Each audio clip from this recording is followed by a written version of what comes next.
I'll be diving into TikTok today. But self-diagnosis for autism is not valid. Self-diagnosing autistic is insulting and offensive to the autistic community, and it's just an offensive practice in general to self-diagnose. Hey friends, I'm Mike, a late identified autistic adult, and autism is currently underdiagnosed, and we are going to talk about the issues around self-diagnosing autism. Rates of autism in the UK have been stable in the community for over 70 years. If you're a girl and you weren't diagnosed before the age of 5, you're going to be waiting 5 more years on average than the boys to be identified, if even you do get assessed at all. The challenges of life on a harder difficulty mode set by our environment and society means that you would benefit from a diagnosis as an adult. And after diagnosis, there's basically next to zero post-diagnosis support.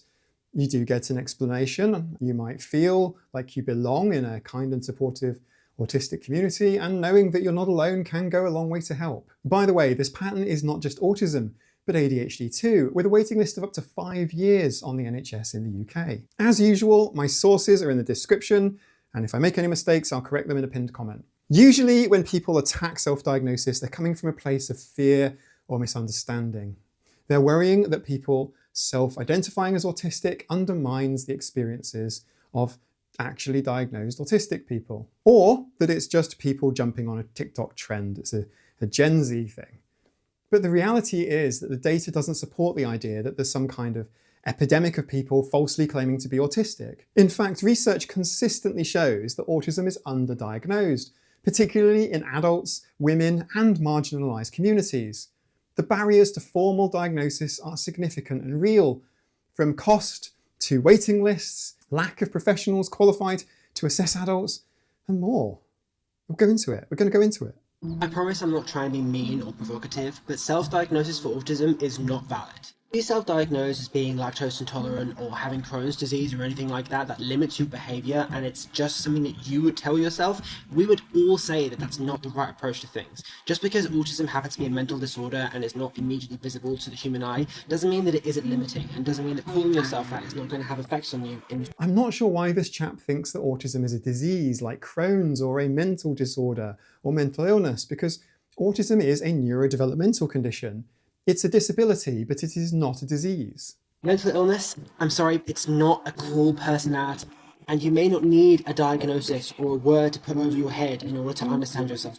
Autism isn't a mental illness, and it's bizarre to me that somebody would make a video saying it over and over again, kind of embarrassing themselves and going out on a limb to call out self-identifying autistic people that they don't know. You don't need a doctor's note to tell you that you're gay, for instance. But back in 1973, homosexuality was classified as a mental disorder in the DSM.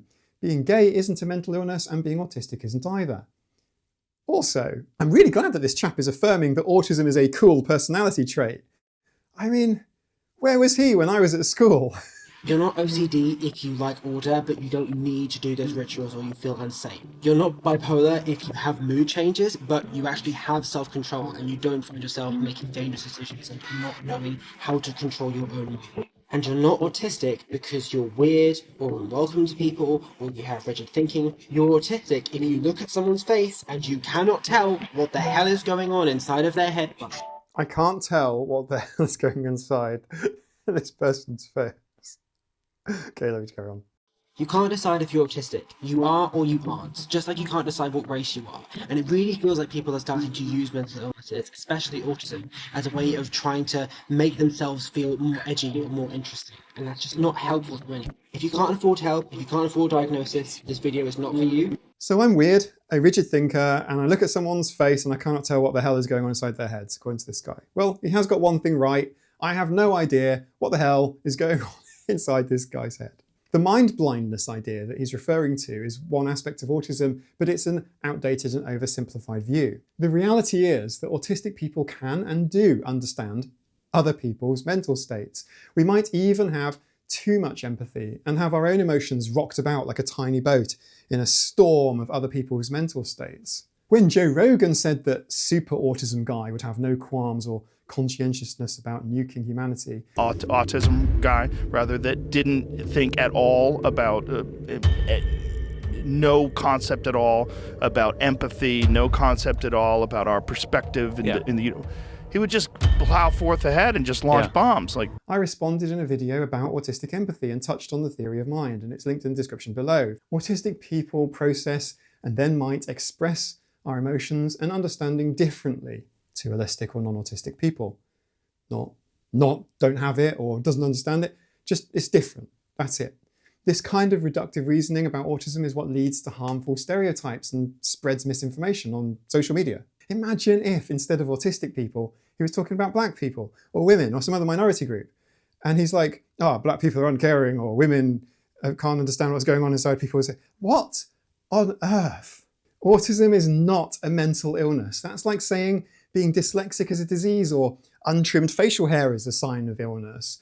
Autism is not something that needs to be cured. Its causes are complex, and the scientific consensus is clear that autism is a neurodevelopmental condition that affects how a person's brain processes information and interacts with the world.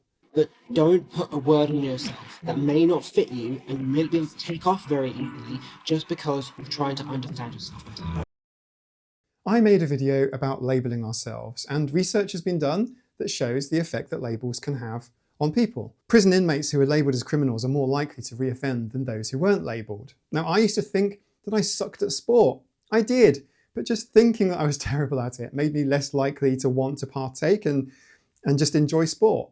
It made it less likely that I'd then find something that I enjoyed, like swimming, snorkeling and diving. I wonder if identity politics or the fear that people are identifying as autistic is somehow like a trigger word that's upsetting certain people. It could just be a case of fear or anger, maybe. The reality is that autism is an innate neurological difference. You either are or aren't autistic, that's true. But many people don't discover this about themselves until later in life due to masking, a lack of understanding, systemic barriers to diagnosis. Well, yeah, they might just be thinking of themselves as weird or broken. That's how I felt. And if they relate to the experiences of other autistic people and have spent time researching the diagnostic criteria and then they find a strong match, why shouldn't they identify as an autistic person? They're probably right. The autistic community is also generally very accepting of self-diagnosis. I prefer the term identification, and spending time around other autistic people, either online or in spaces like my channel's Discord server or other online autistic adult-led spaces, can be a huge relief. You might find support or resources that you wouldn't have known otherwise. You don't have to identify as autistic to join my channel community. Neurotypicals are perfectly welcome, and that also seems true across the internet too. And I think, if I dare speak for the wider autism community, that we can feel really proud of this. Self-diagnosing autistic is insulting and offensive to the autistic community, and it's just an offensive practice in general to self-diagnose. As someone with ADHD, it was so baffling to me when people were saying, oh, I'm a little ADHD too, so I must have it, therefore I have ADHD. It's like, no, you don't. No, you don't. What's crazy is that the self-diagnosed population within the disabled community expects to have the same systemic supports as those with formal diagnosis. Like, what makes you think you get those same supports? You realize people with formal diagnosis struggle a lot to get resources. So what makes you think someone with no documentation from a physician showing that they have this diagnosis, what makes you think you're going to get the stuff that we're supposed to be getting? What systemic supports is this chap talking about? Now, he's an ADHDer, so the support there is in part medication. There is stimulant medication that you can take to help with focus and attention. They're only available on prescription, so you need a professional medical diagnosis in order to be prescribed the medication. There isn't anyone going into the nearest pharmacy or drugstore with a handwritten note saying, I'm self-diagnosed ADHD, give me all the drugs. That isn't how it works. Other than this, what supports is he talking about? If he's talking about that big pot of autism money that we all have to share, it doesn't exist. Nobody's stealing your supports from you when you've gone through the process of an adult autism assessment. And only then, if the diagnostician believes you to be autistic, then what you get, other than a bill, is a diagnosis and a reading list. You might get a little more than that if you're lucky. I had a document showing their working out, basically, going through how I fit the diagnostic criteria. And I also have a letter for accommodations. Should my YouTube channel and my software business fail and I need to get a full-time job really quickly, for the first time that would be in about 25 years. The autism Self-diagnosis also means some additional legal protections, but in practice, you will have to fight for them, and it means people might take you more seriously than they otherwise would. Say you have a family member that doubts you when you say that you're autistic. They treat you like you're a kid trying to skip PE at school, and the teacher demands to see a letter from your mum before you're excused, or dad. But that's the thing, the note from your parents, the letter from your GP, they don't change the situation on the ground. But it's like a letter from authority that might just convince someone that feels like they need it. It doesn't educate them about autism. So even though you've gone through the time-consuming and expensive process and been told you're autistic, whoever you then show your diagnostic letter to might just then go, kids these days, everyone's getting autistic now. And as for accommodations, for instance, flexible working, anyone in the UK has a right to make an application for flexible working to their employer. And the UK's Equality Act puts the legal duty onto employers to make reasonable adjustments. So it helps, but we're not talking about expensive systemic supports. Helping to reduce sensory overload. So things like noise cancelling headphones or screen filters for desktop computer monitors, quieter places to work or flexible working hours. Ways to manage communication with other members of staff. So text and email rather than impromptu face-to-face meetings, for example. You may be different. It's a spectrum. No two autistic people are the same. The thing is, you might not want to disclose your autism to your employer. And any employee can ask for such reasonable adjustments because it will help with productivity or some other reason. If a case can be made that benefits the employer, they'll likely go with it in any case, disability or not. If this chap is talking about disability payments, such as DLA, then a formal professional diagnosis would be helpful for this purpose, but it's only part of the package of evidence for an application. Think of it as one page in a ring binder. It's not a key on its own to unlock state welfare benefits anywhere around the world, as far as I'm aware. And you see how this opens the door of window of abusive opportunity for those with ill intent to just say that they have a certain diagnosis, and then now systems need to bend over backwards for them. It's equity, not equality. You get it if you need it. If you don't have it, you don't. It's nearly Christmas. I haven't put a tree up yet. And as soon as I do, it will have nothing underneath it. So, I mean, do I fill it full of all this ADHD stuff that I'm supposed to be getting? When does it arrive? Has he been getting all of my autism stuff for the last 40 years? Is that why I've struggled so much? I am joking, of course, but even as a late identified autistic AF adult, I'm not finding that systems are bending over backwards for me, or anyone I know, or have even heard of. So why the drawbridge mentality? I've got stuff and you shouldn't get stuff because nobody gets all my stuff because I've got a castle filled with stuff. What stuff is he talking about? Is this why we have an ADHD medication shortage? Because you've got it all. I'm messing about. I'm just joking. If you're going to hit up the TikTok, the autism TikTok, you need a sense of humor. And it's not all bad, by the way. There's some fantastic creators on there, but you gotta be in the right headspace to deal with some of it. Trust me. I used to be one of those people who used to blindly support self-diagnosis without any nuance. I would just say self-diagnosis is valid and I would leave it at that. But after interacting with the autistic community more and listening to other perspectives, I learned that that is not enough. Because people will take that sentence and absolutely run with it. And they will also do that by speaking over people who are actually diagnosed with autism. We'll get to this in a moment, but like speaking over, she's whispering. I don't know if there's like other people in the house and they're trying to sleep when she's recording. Hopefully someone in my audience can tell me what it means to speak over someone or be spoken over. I don't feel like I've been spoken over. Hang on. Except by groups like Autism Speaks or the Autism Mom type parenting groups and medical researchers. Okay, fine. I don't feel like self-identifying autistic people are speaking over me, a formally diagnosed autistic person. Should I feel like they're speaking over me? Do I need to be like offended or something? What does that even mean anyway? Didn't you know that difficulties in normal back and forth communication is part of the diagnostic criteria and literally talking over someone might be a clue? Maybe.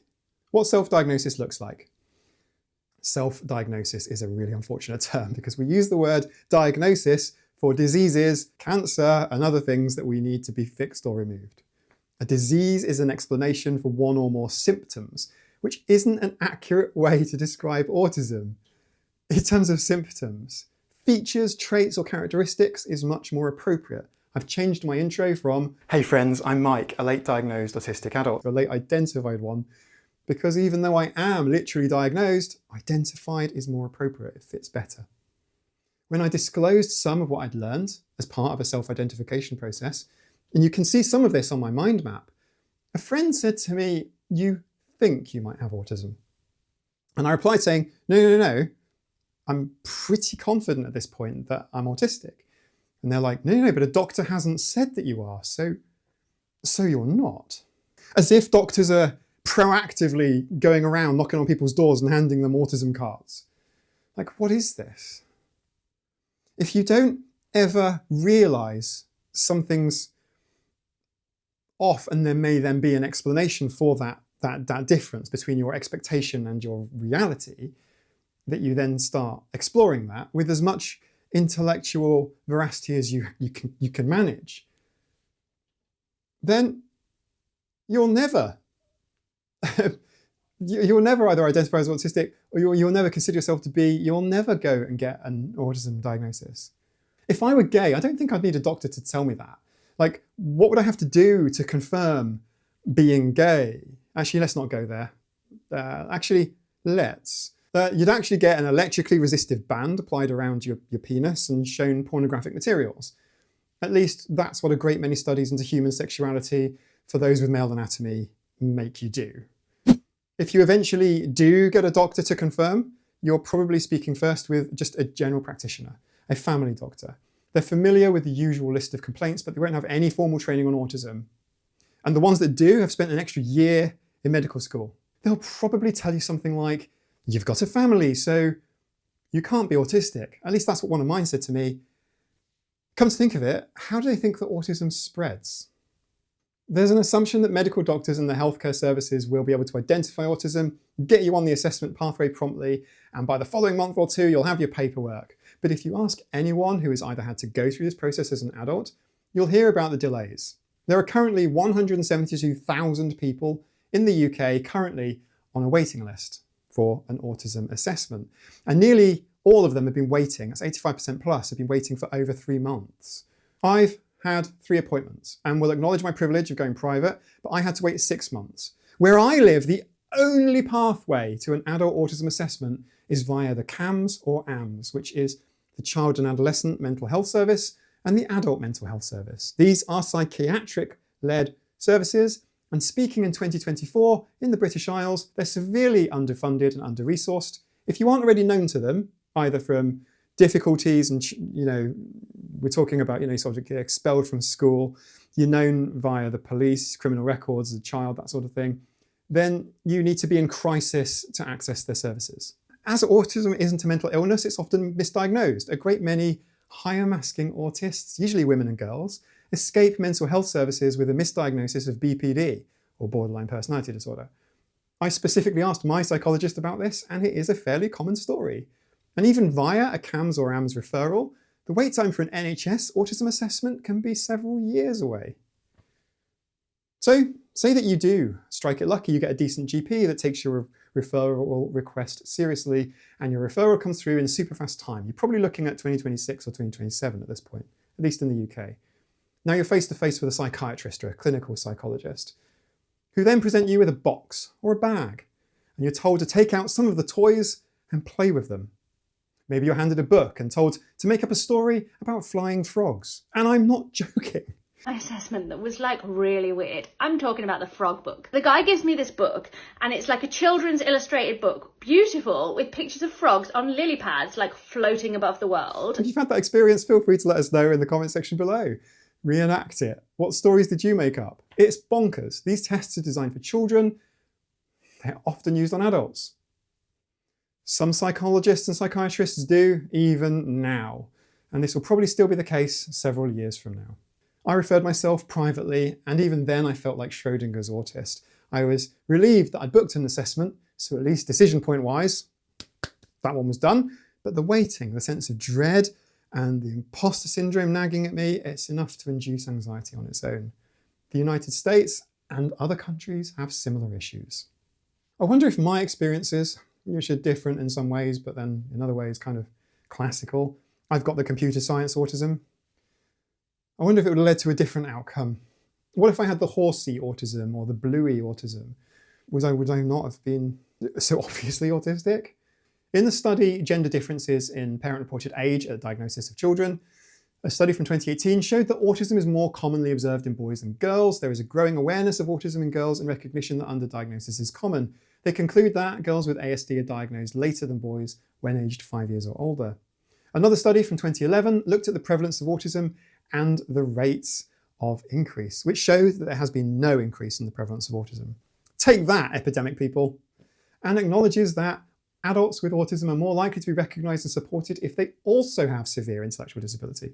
Coming up to date, a study assessing underdiagnosis of autism in England, published in The Lancet in 2023, says autism has long been viewed as a paediatric condition, meaning that many autistic adults missed out on a diagnosis as children when autism was little known. We examined numbers of diagnosed and undiagnosed autistic people in England and examined how diagnostic rates differed by socio-demographic factors. Looking at the 2018 year, 1 in 34 10 to 14-year-olds were newly diagnosed. However, if you're an adult, say 20 to 49, then only 1 in 4,000 are newly diagnosed. This falls down to 1 in 18,000 if you're 50 years old who received a new adult autism diagnosis. The study suggests that between 435,000 and 1.1 million people in England are autistic and have reached adulthood without a diagnosis despite significant challenges in their daily lives. I wasn't in England at the time of this study data, but I would be in this statistic too. And don't forget, that's just England, not Wales or Scotland or Northern Ireland. And I suspect this range can be applied more widely, especially in European and American peer countries. There are millions of undiagnosed autistic adults out there. What if they all sub to my channel? 38% of you are new to my channel and haven't subscribed. So stim the subscribe button and hit the like, and if you can, a comment does help tell the YouTube algorithm to show my video to more of this undiagnosed audience. Maybe. All of that could be a rumour, but not the first bit. Thanks for those of you that do. There is a culture online, especially amongst places like the fake disorder cringe subreddit and social media like TikTok and forums and sites intended for the audience of parents of autistic children. These places can spread harmful misinformation and stigma about autism and self-identification. They often portray people exploring their identity as attention-seeking or faking it, which creates additional barriers for those genuinely seeking understanding of themselves. They've got one point though, and this is it. There may be alternative explanations for your experiences. OCD, PTSD, and so on. And many autistic people have accumulated some scars along the way. It's almost inevitable. And sometimes this trauma can be an explanation for a different condition, and a good diagnostician will be able to help you tease these different explanations apart from each other. My autism assessment was over 3 appointments. The final one was about this, ruling out other conditions. What's the possibility that somebody's doing it all for attention? I don't doubt it. There seems to be a never-ending stream of consciousness coming from some content creators and certain subreddits, but I think it's more likely, much more likely, that the noise of the pathologically attention-seeking naysayers actually drowns out the real stories of late identified autistic people who are genuinely trying to understand themselves better. The kind of people who might benefit from learning about autism and neurodiversity, even if they ultimately discover that they aren't autistic themselves. Maybe this journey starts with a Gen Z's TikTok video with words above their head or a put your finger down game. Maybe that sparks a curiosity of a lifetime. Is there a possibility that somebody might be honestly misguided? Yes, but I think it's overrated. It's possible someone could think they're autistic, benefit from learning about this neurotype, but then they've been mistaken. And I found a few examples on TikTok where people have thought that they were autistic and came to the realization, sometimes following an assessment, that they weren't. That's okay. The world hasn't changed. It's fine. The stigma that still exists around many autistic characteristics nearly put me off pursuing an adult autism assessment. At the time of my mind map, where I started to collate my thoughts, I didn't know if I was autistic or not, but I knew something for sure that I needed to know, to the best of my knowledge. and I couldn't go on without knowing. Now I know. So I'm autistic. I reacted to a TikTok video about a comedian who says people should never self-diagnose and only a doctor could diagnose them. Watch it next, maybe. It's at the end. What are your plans for Christmas? I'll be live streaming throughout the holiday season, so keep an eye on my channel's live page for updates. I will be scheduling streams this week to ensure that there's a time that works for you. The holidays, I know, can feel really lonely sometimes, especially when you're surrounded by people. That's all for today. See you soon. Bye.